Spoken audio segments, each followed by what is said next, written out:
কামৰূপ কামাখ্যা ভক্ত ভাণ্ডাৰা আজি মুকলি কৰে পৌৰ নিগমৰ মেয়ৰ মৃগেন শৰণীয়াই। এই ভাণ্ডাৰা 10,000 ভক্তক বিনামূলীয়াকৈ এসাঁজ ভাত যোগান ধৰিব চেষ্টা কৰে। 17 বছৰ ধৰি এই সেৱা আগবঢ়াই আছে কামৰূপ কামাখ্যা ভক্ত ভাণ্ডাৰাই।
আমি প্ৰত্যেক বছৰ যেনেকে আমি কামৰূপ কামাখ্যা ভক্ত ভাণ্ডাৰাৰ তৰফৰ পৰা আমি যে মা কামাখ্যাৰ তাত অহা ভক্তবিলাকক যে আমি এটা অন্ন সেৱা কৰাৰ যে ব্যৱস্থাটো কৰোঁ, এইবাৰো আমি ঠিক তেনেকৈ এটা ব্যৱস্থা কৰিছোঁ আৰু থকাৰো ব্যৱস্থা কৰিছোঁ।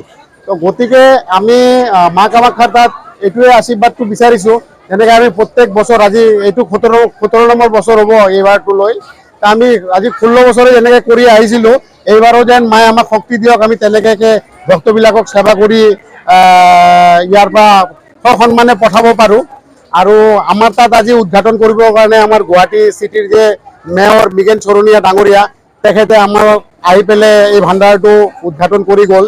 আৰু তেখেতে কোৱা মতে আমাৰ বাহিৰৰ পৰা বিভিন্ন ঠাইৰ পৰা প্ৰায় 10-15 লাখ ভক্ত আমাৰ এই মা কামাখ্যা মন্দিৰ দৰ্শন কৰিব আহিব। আৰু তাৰে ভিতৰত আমাৰ ইয়াতে ডেইলি 10-12 হাজাৰ মানুহ আমাৰ ইয়াতে ভক্তক আমি অন্ন সেৱা কৰাম। আমাৰ লাগাতাৰ 5 দিন এইটো আমি কৰিম। তো কৰিলে 50-60 হাজাৰ মানুহ আমিও ইয়াৰ পৰা এটা খোৱাৰ ব্যৱস্থা কৰিছোঁ। আৰু এইটো 50-60 হাজাৰ বুলি কথা নাই, মানে আমি ৰাতিপুৱা মানে 12টাৰ পৰা আমাৰ খোৱাটো ষ্টাৰ্ট হ'ব, ৰাতি 10টালৈ। তাৰে ভিতৰত আমি কৰোঁতে 11টা বাজি যায়, তেতিয়ালৈকে মানুহ কোনো নোখোৱাকৈ আমাৰ তাৰ পৰা নাযায়।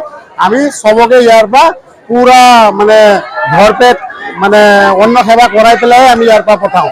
তো এইটোৱে কথা যে বাকী মাত তাত এইটোৱে আমাৰ প্ৰাৰ্থনা যে আমি যেনেকৈ অত বছৰে কৰি আহি আছিলোঁ, তো এইবাৰো যেন আমি ঠিক তেনেকৈ কৰিব পাৰোঁ, এইটোৱে আৰু।